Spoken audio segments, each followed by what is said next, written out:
പെണ്ണുങ്ങൾ പെണ്ണുങ്ങളെന്ന് പറയുന്നത് നല്ലൊരു പ്രയോഗം, അതൊരു നാടൻ പ്രയോഗമാണ്. അതുകൊണ്ട് വനിതകൾ അല്ലെങ്കിൽ സ്ത്രീകൾ നിതീഷ് കുമാറിന് കൈകൊടുത്തു. 10,000 രൂപ വീതം മുഖ്യമന്ത്രി റോസ്ഗാർ യോജന എന്ന് പറഞ്ഞ് സ്ത്രീകൾക്ക് 10,000 രൂപ വീതം നിതീഷ് കുമാർ കൊടുത്തു ഒരു വർഷത്തിൽ. അതിൽ സ്ത്രീകൾ ഒന്നടങ്കം വോട്ട് ചെയ്തിരിക്കുന്നു, സ്ത്രീകൾ കൈ കൊടുത്തിരിക്കുന്നു. രണ്ടാമതായി കൈ കൊടുത്തിരിക്കുന്നത് കർഷകരാണ്. കർഷകരും നിതീഷ് കുമാറിനും NDAക്കും കൈ കൊടുത്തിരിക്കുന്നു. എന്തുകൊണ്ട്? ഇന്ത്യയിലെ ഏറ്റവും ദരിദ്രമായ ഒരു സംസ്ഥാനമായിരുന്നു, ഇന്ത്യയിലെ ഏറ്റവും പിന്നോക്കക്കാരായ ഒരു സംസ്ഥാനമായിരുന്നു ബീഹാർ. നമ്മൾ ഇന്ത്യയെക്കുറിച്ച് പഠിക്കുമ്പോൾ ലാലു പ്രസാദ് യാദവിൻ്റെ കാലം വരെ അല്ലെങ്കിൽ നിതീഷ് കുമാറിൻ്റെ തൊട്ട് മുമ്പുള്ള കാലം വരെ വളരെ വലിയ അസ്ഥിരമായ സംവിധാനങ്ങൾ, അഴിമതി, കാലിത്തീറ്റ, കുംഭകോണം, വളരെ ഒരു ബാക്ക്വേർഡ് സ്റ്റേറ്റ് ആയിരുന്നു.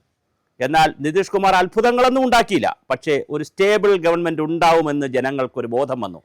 നിതീഷ് കുമാർ തന്നെ തോറ്റ് കയറി വന്ന ആളാണ്. തോറ്റമ്പി എന്നൊക്കെ പറയുമല്ലോ, തോറ്റ് കിടന്നിട്ട് കയറി വന്ന ആളാണ്. പക്ഷേ നിതീഷ് കുമാറിൻ്റെ കയറ്റം, നിതീഷ് കുമാറിലൂടെ അവിടുത്തെ ജനത കാണുന്നത് ഒരു സ്റ്റേബിൾ ഗവൺമെൻറ് വരും, ഒന്നാമത്തെ കാര്യം. രണ്ടാമത്തെ കാര്യം, RJD അല്ലെങ്കിൽ തേജസ്വി യാദവ് മഹാഗന്ധൻ സംവിധാനം അല്ലെങ്കിൽ മഹാസഖ്യം എന്ന് പറയുന്ന മഹാഗന്ധൻ സഖ്യം എന്ന് പറയുന്നത്, അതിൽ കോൺഗ്രസ് കൂടി വന്നപ്പോൾ കോൺഗ്രസ് വിലപേശി ഒരുപാട് സീറ്റുകൾ RJD നിന്ന് വാങ്ങാൻ, തേജസ്വി യാദവിൽ നിന്ന് വാങ്ങാൻ ശ്രമിച്ചു. അത് പാടില്ലായിരുന്നു.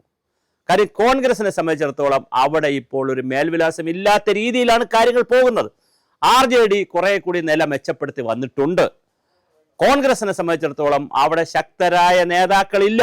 അത് അവിടെയെന്ന് മാത്രമല്ല, കേരളം ഒഴിച്ചാൽ തമിഴ്നാട്, ആന്ധ്ര പോലുള്ള ഏത് സ്റ്റേറ്റ് എടുത്ത് നോക്കിക്കോളൂ, തലയെടുപ്പുള്ള, ദേശീയ തലത്തിലേക്ക് തലയെടുപ്പോടുകൂടി കൊണ്ടുപോകാൻ പറ്റിയിട്ടുള്ള നേതാക്കളുടെ ക്ഷാമം വളരെ വലുതാണ്. ഒരു ശശി തരൂർ ഇവിടെ ഉണ്ടെങ്കിൽ ശശി തരൂർ തലതിരിഞ്ഞ കാര്യങ്ങളെ നേരം വെളുത്ത ഇരുട്ടുന്നവരെ പറയുകയുള്ളൂ. പിന്നെ അയാളെ വെച്ചുകൊണ്ട് എങ്ങനെയാണ് കോൺഗ്രസ് മുമ്പോട്ട് പോകുന്നത്? അപ്പോൾ അതൊന്നും പറ്റുന്ന കാര്യമല്ല. അപ്പോൾ അതുകൊണ്ട് തലയെടുപ്പുള്ള നേതാക്കളുടെ അഭാവം വടക്കേ ഇന്ത്യയിൽ വളരെ വലുതാണ്. അതിൻ്റെ ഒരു ദുരന്ത ഫലം കൂടിയാണ് ബീഹാറിൽ കാണുന്നത്. ഇനി അതുപോലെ തന്നെ ബീഹാറിൽ തോറ്റുപോകും എന്നുള്ള കാര്യം ഉറപ്പാണ്. നമ്മൾ തന്നെ ഈ ചാനലിൽ ചെയ്ത പോലെ ഒരു 130-നും 140-നും ഇടയ്ക്കുള്ള ഭൂരിപക്ഷത്തിൽ മിക്കവാറും, അത് ടൈംസ് നൗവും ചാണക്യൊക്കെ പറഞ്ഞനുസരിച്ചാണെങ്കിൽ 160 വരെ പോകാം. 167 വരെ പ്രവചിച്ചവരുമുണ്ട്. എന്തായാലും 130-നും 167-നും ഇടയ്ക്ക് പ്രവചിച്ചവരുമുണ്ട്. എങ്ങനെയായാലും ഒരു 140 സീറ്റിനകത്ത് NDA സഖ്യം വരാനാണ് സാധ്യത. ഇപ്പോൾ കാണിക്കുന്ന ട്രെൻഡ് വല്ലാതെ താഴോട്ട് പോകാനുള്ള സാധ്യതയില്ല. എന്തായാലും ഒരു ഉച്ചയോടുകൂടി കൃത്യമായ ഒരു ട്രെൻഡ് അറിയാൻ പറ്റും, അല്ലെങ്കിൽ ട്രെൻഡല്ല, കൃത്യമായ റിസൾട്ട് അറിയാൻ പറ്റും. നിതീഷ് കുമാർ വീണ്ടും വരുന്നു എന്ന് പറയുമ്പോൾ സുഖമായി ഉറങ്ങുന്നത്, ആവേശം കിട്ടുന്നത് നരേന്ദ്രമോദിക്കാണ്. കാരണം ഇപ്പൊ ഡൽഹിയിലെ ഈ കലാപമൊക്കെ ഉണ്ടായി, അല്ലെങ്കിൽ ഡൽഹിയിലെ ഈ സ്ഫോടനമൊക്കെ, ചെങ്കോട്ട സ്ഫോടനമെല്ലാം കഴിഞ്ഞ് BJP ഒന്ന് പ്രതിരോധത്തിലേക്ക് പോകുമ്പോഴാണ് ബീഹാർ അവർക്ക് ഊർജം നൽകുന്നത്. ഇതിൽ നിന്ന് കോൺഗ്രസ് പഠിക്കേണ്ടുന്ന ഒരുപാട് പാഠങ്ങളുണ്ട്.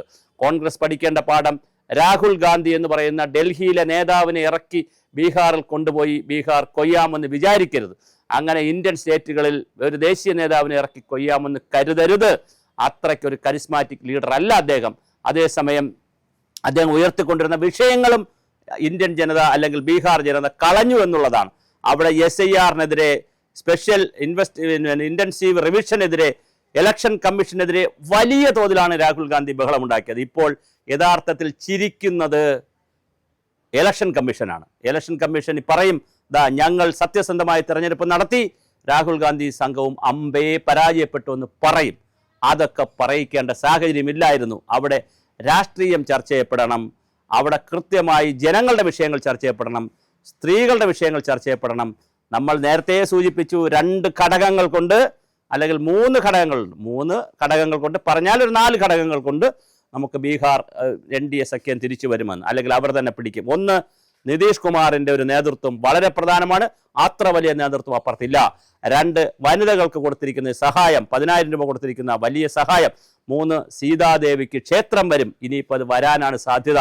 അങ്ങനെയാണെങ്കിൽ അയോധ്യയിൽ രാമക്ഷേത്രം, ബീഹാറിൽ സീതാക്ഷേത്രം, സീതാദേവിക്ക് ക്ഷേത്രം. അങ്ങനെ വളരെ വലിയ ആത്മീയ ടൂറിസവും അതുപോലെ തന്നെ സ്പിരിച്വൽ മേഖലയിലൊക്കെ ഇന്ത്യക്ക് വോട്ട് പിടിക്കാനുള്ള എല്ലാ തന്ത്രങ്ങളും പ്രയോഗിച്ചു.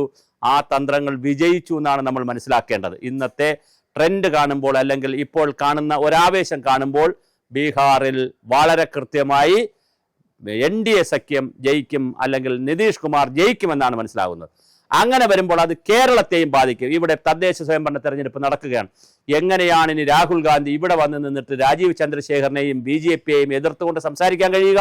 അത് വളരെ പ്രധാനപ്പെട്ട കാര്യമാണ്. അപ്പോൾ പുതിയ ആവേശം, പുതിയ ഊർജ്ജമാണ് കിട്ടിയിരിക്കുന്നത്. അതുപോലെ നരേന്ദ്രമോദി ഒരുപക്ഷെ ബീഹാറിൽ RJD സഖ്യം വന്നിരുന്നെങ്കിൽ, അല്ലെങ്കിൽ മഹാഗന്ധൻ സഖ്യം വന്നിരുന്നെങ്കിൽ നരേന്ദ്രമോദി രാജിവെക്കണം എന്നും ഇലക്ഷൻ കമ്മീഷനെതിരെ രാഹുൽ ഗാന്ധി പറഞ്ഞതെല്ലാം ശരിയായിരുന്നുവെന്നും അതുകൊണ്ട് നരേന്ദ്രമോദി രാജിവെക്കണമെന്നുള്ള വലിയ ആവശ്യം കോൺഗ്രസ് ഇന്ത്യ മഹാസഖ്യത്തിൽ നിന്ന് വരുമായിരുന്നു. മാത്രമല്ല ഇന്ത്യ മഹാസഖ്യം ഒന്നുകൂടി ഊർജപ്പെടുകയും അവർ ശക്തമായി നിൽക്കുകയും ചെയ്തു. പക്ഷേ നിൽക്കുകയും ചെയ്യും, അവർ ഉയർന്നു വന്നേനെ. പക്ഷെ അതിനുള്ള അവസരമാണ് ഇല്ലാതായത്.